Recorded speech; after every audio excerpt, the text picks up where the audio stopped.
Francisco, observando que o sistema construtivo modular vem sendo utilizado em larga escala, por que devemos construir nesse sistema? E quais as vantagens de construir nesse sistema?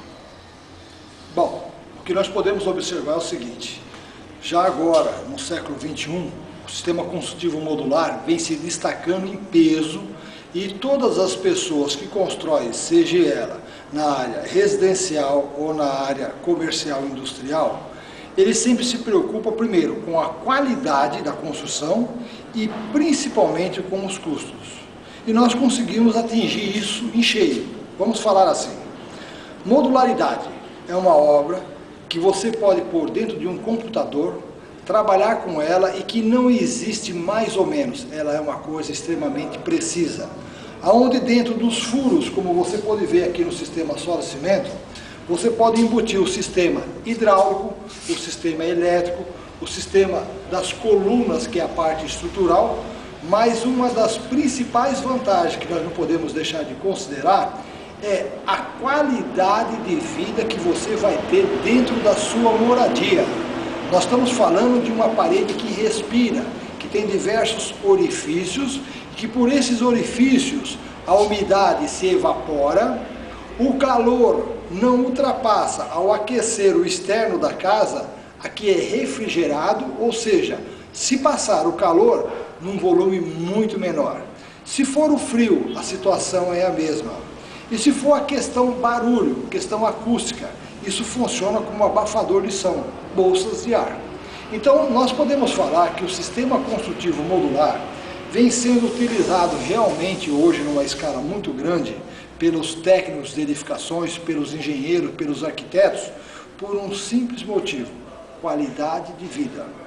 Mas não podemos esquecer que a beleza, a praticidade de se construir com esse método são coisas que se destacam em cheio. Veja você aqui comigo, uma parede construída com um sistema chamado solo-cimento. Eu diria que o solo-cimento é o pai do sistema construtivo modular, porque nessa parede, com extrema beleza de um tijolo à vista, você pode tê-la assentada sem rejunte, você pode ter o rejunte feito a partir da areia e do cimento, e você pode ter uma coisa chamada embolso, o reboco, numa película extremamente fina. Nós estamos falando aqui em aproximadamente 3 milímetros de espessura, que na verdade passa a ser um amaciamento e não um reboco como tradicionalmente é feito.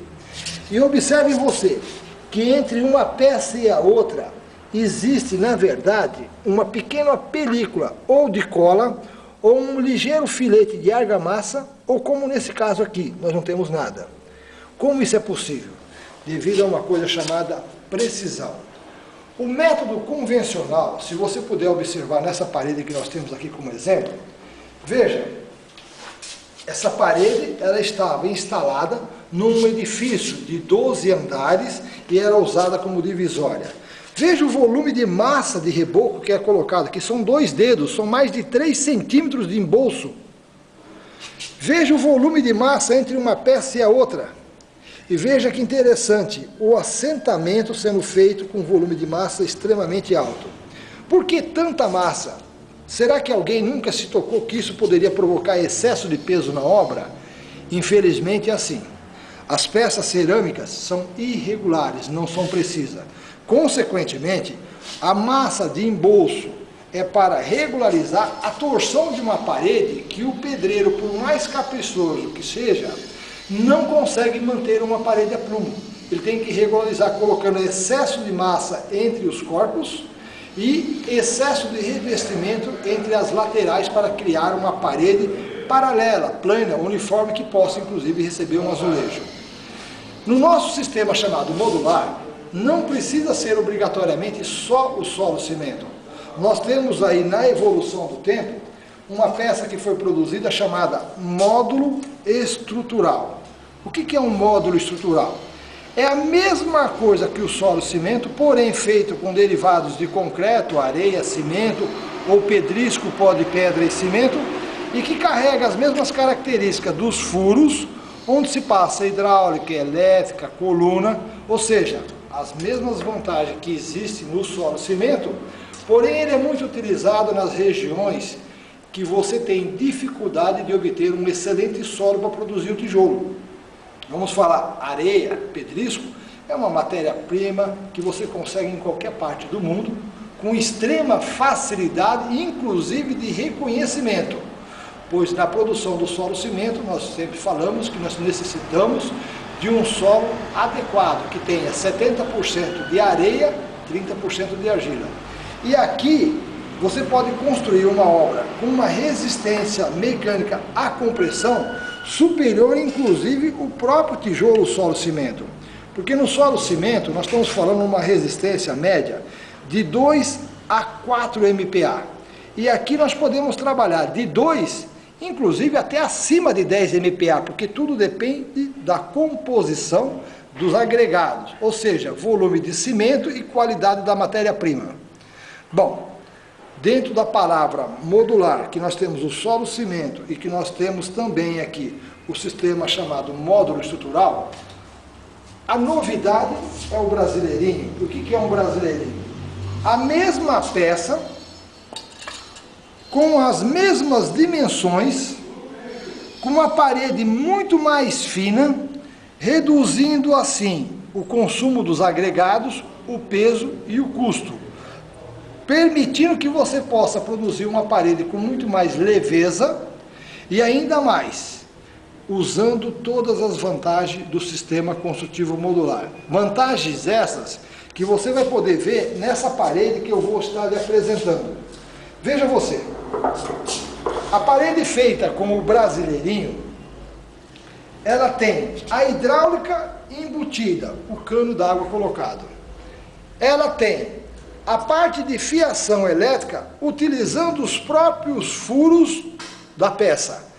Inclusive a fixação da tomada ou do interruptor, não se faz necessário chumbar aquela caixinha. Você pode fazer um furo com uma serra-copo e ir introduzindo, fixando ela por intermédio de buchas. Ao mesmo tempo, observe você que nós temos a parte estrutural, usando o próprio furo da peça para fazer os grautes, onde você tem a barra de ferro e o concreto formando a estrutura, a coluna, a resistência. Ainda nós podemos acrescentar o uso de canaletas que correm a obra. Podemos destacar também a canaleta. A canaleta, esse formato U, trabalhando com 2 barras de ferro na horizontal, que une de coluna a coluna, travando toda a sua residência, fazendo-se com que a parede se transforme num monobloco. Ou seja, jamais um painel poderá ser deslocado sem que toda a estrutura esteja unida a ele. Agora, veja bem, na canaleta, com um simples dispositivo de tubo, você deposita dentro do furo da canaleta. Ao encher de concreto, você veja que os furos estão desobstruídos, não comprometendo nem a passagem da hidráulica, da elétrica e principalmente do ar. Já no sistema solo-cimento, você pode trabalhar inclusive com o auxílio de um copo descartável, uma coisa extremamente simples. Por quê? O copo é colocado na parte inferior da canaleta. Uma vez colocadas as barras de ferro e concretado, o copo é arrancado, extraído de dentro do furo da canaleta, mantendo os furos desobstruídos, como você vê aqui, ó.